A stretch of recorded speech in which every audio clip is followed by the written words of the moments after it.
എന്തായി ഇലക്ഷൻ പരിപാടിയൊക്കെ? പരിപാടിയൊക്കെ സെറ്റ്. വൈകിട്ട് 5 മണിക്ക് ഷാർപ്പ് ഇലക്ഷൻ സ്റ്റാർട്ടിങ്.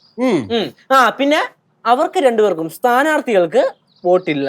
അതെന്താണ് അങ്ങനെ? സ്ഥാനാർത്ഥികൾക്കും വോട്ടവകാശം വേണ്ടതല്ലേ? അല്ല, അത് അങ്ങനെയാണ്. പക്ഷെ ഇവിടെ അങ്ങനെയല്ല. ഇവിടെ ഞാൻ അവരുടെ വോട്ടവകാശം എടുത്ത് കളഞ്ഞു.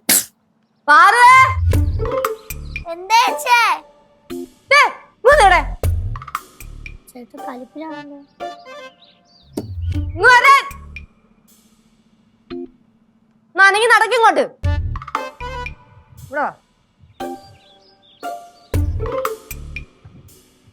ചേച്ചി എന്നെ വഴക്ക് പറയരുത്. ഇന്ന് ഞാൻ ഒരു കുറ്റവും ചെയ്തിട്ടില്ല.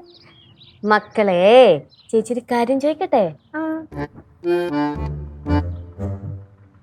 മക്കൾ ശരിക്കും ആർക്ക് വോട്ട് കൊടുക്കാൻ ഉദ്ദേശിക്കുന്നേ?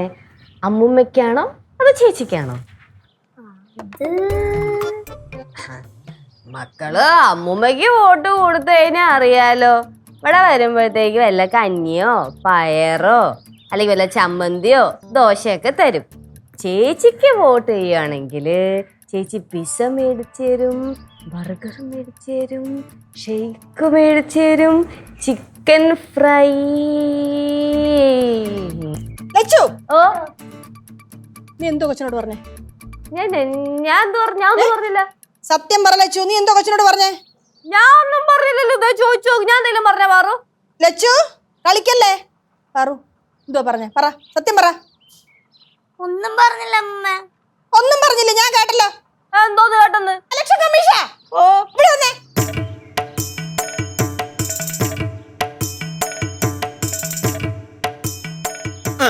എന്താ മുമ്മ? ലച്ചു വോട്ടർമാരെ സ്വാധീനിക്കാൻ ശ്രമിക്കുന്നു. സ്വാധീനിക്കാൻ ശ്രമിച്ചു? ഞാൻ ആരും സ്വാധീനിക്കാൻ ശ്രമിച്ചെന്ന് ഞാൻ കേട്ടതില്ലയോ? എന്ത് കേട്ടെന്ന്? ലച്ചു, ഇത് ശരിയല്ല കേട്ടോ. ഇലക്ഷൻ മാനദണ്ഡങ്ങൾ പാലിക്കപ്പെടേണ്ടതാണ്. പാലിച്ചില്ലെങ്കിൽ തൂക്കിയെടുത്ത് ഞാൻ കളയും. ചേച്ചി എന്തൊരു പറഞ്ഞേ? അത് പിസ്സ മേടിച്ചു തരാം, ബർഗർ മേടിച്ചു തരാം, ഷേക്ക് മേടിച്ചു തരാം, ചിക്കൻ ഫ്രൈ എന്ന് പറഞ്ഞപ്പോഴത്തേക്ക് അമ്മൂമ്മ വന്നു. അങ്ങനെ വരട്ടെ. കല്ലുമോളെ, മൂക്ക് വല്ലതും മേടിച്ചു തരാമെന്ന് പറഞ്ഞായിരുന്നോ? എനിക്ക് മുട്ടായി മേടിച്ചു തരാൻ പറഞ്ഞു. കൊറേ മുട്ടായി. ആരോടും പറയലെന്നും പറഞ്ഞു. അമ്മൂമ്മ ആരോടും പറയല്ലേ? ഇല്ല ഇല്ല ഇല്ല. അയ്യോ, എന്റെ ലച്ചു, എന്താ ഇത്? அம்மா, நீங்க எனக்கு 1000 ரூபாய் கொடுத்ததும் ஒரு புது சாரி வாங்கி கொடுக்கறேன்னு சொன்னதும் உங்களுக்கு ஓட்டு செய்யறதுக்கா? நான் நினைச்சேன் நீங்க என்கிட்ட பாசத்தினால சொன்னீங்கன்னு.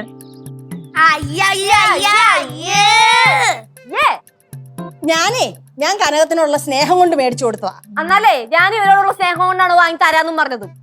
അല്ലാതെ ഞാൻ സ്വാധീനിക്കാനൊന്നും ശ്രമിച്ചല്ല. ഞാൻ സ്വാധീനിക്കാൻ ശ്രമിച്ചതല്ല. ആര് സ്വാധീനിക്കാൻ ശ്രമിച്ചാണെങ്കിൽ ഇല്ലെങ്കിൽ രണ്ടെണ്ണം തൂക്കിയെടുത്ത് കൊച്ച്, നീ ഏതാടാ? നീ കൊറേ നേരം പറയുന്നത് തൂക്കിയെടുത്ത് കളയൂന്ന്.